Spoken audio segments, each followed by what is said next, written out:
4. Clear communication. The power of precision. What works well? Es bueno. Clear, concise, and precise communication is the foundation of high-performing teams. It's not just about sending a message, it's about ensuring that message is understood by everyone involved. The power of precision can't be overstated. When communication is clear, teams move with purpose and confidence. Ambiguity, on the other hand, is the enemy of progress. Whether outlining project expectations or providing feedback, clear communication sets the stage for success. AI can play a vital role in enhancing communication within teams. By utilizing AI-driven tools, leaders can analyze communication patterns and identify areas where clarity may be lacking. For instance, AI can flag vague language or ambiguous phrases in written communications, prompting leaders to clarify their messages before they reach the team. Additionally, AI can help summarize key points from discussions or meetings, ensuring that everyone is aligned and on the same page. I've witnessed the frustration that arises when ambiguous instructions leave people grasping for details. Vague goals lead to missteps, and missteps lead to inefficiencies.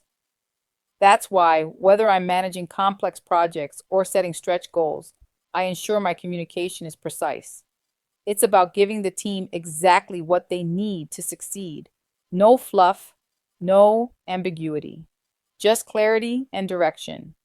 By combining clear communication practices with AI tools, leaders can foster an environment where everyone understands their roles and expectations, paving the way for greater efficiency and success.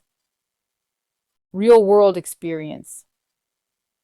Throughout my leadership journey, I've seen firsthand the devastating effects of communication breakdowns. Projects that should have been delivered on time became plagued by costly delays, confusion, and missed deadlines. I remember one particularly chaotic project where the lack of clear direction from leadership led to overlapping efforts, missed dependencies, and ultimately frustration across the board. Watching that unfold was a pivotal moment for me. It reinforced the non-negotiable importance of clarity in communication. To address these issues, I implemented regular check-ins, ensuring that everyone had a platform to voice concerns, ask questions, and realign if needed. I made sure that the goals were understood, the tasks clearly defined, and every team member knew their role. Communication wasn't just a formality, it became a critical tool for success. I also started documenting key conversations and decisions, especially in environments where verbal instructions could easily be misremembered or misinterpreted. This transparency became essential, particularly in places where audit trails were discouraged, but accountability was needed. I've been told to communicate with fewer words more than a few times. It has taken me a long time to truly embrace the less is more approach, and I still struggle with it to this day. I have a tendency to over-explain myself, not because I lack confidence, but because I've been gaslit so often in the past. I've had my words twisted, taken out of context, and used against me, so I err on the side of caution by providing more detail than necessary. I've also been shut down so much that I instinctively prepare all the information I might need just in case more details are requested. Though I'm not perfect and never will be, I'd rather over-communicate than leave room for misinterpretation. The irony is, I've often found myself dealing with leaders who ramble or don't even write in complete sentences, and you are left trying to decipher what is needed. Yet they're the first to criticize my writing as being too formal or too lengthy, even when I'm simply covering the basics, the 5 W's: who, what, where, when, why, and how to ensure clarity in updates or requests to affected stakeholders. This paradox reinforces the importance of understanding your audience and adapting communication styles while ensuring the message remains clear. That said, I've learned that partnering with others who excel at simplifying messages is often the best way to refine my communication. With AI as an assistant, I now have the tools to help me streamline my message without inconveniencing anyone, and for that, I am grateful. What does not work so well? No bueno. Vague communication is a silent killer. I've seen entire teams spiral into confusion when they're left with unclear directives, scrambling to fill in the gaps with their best guess.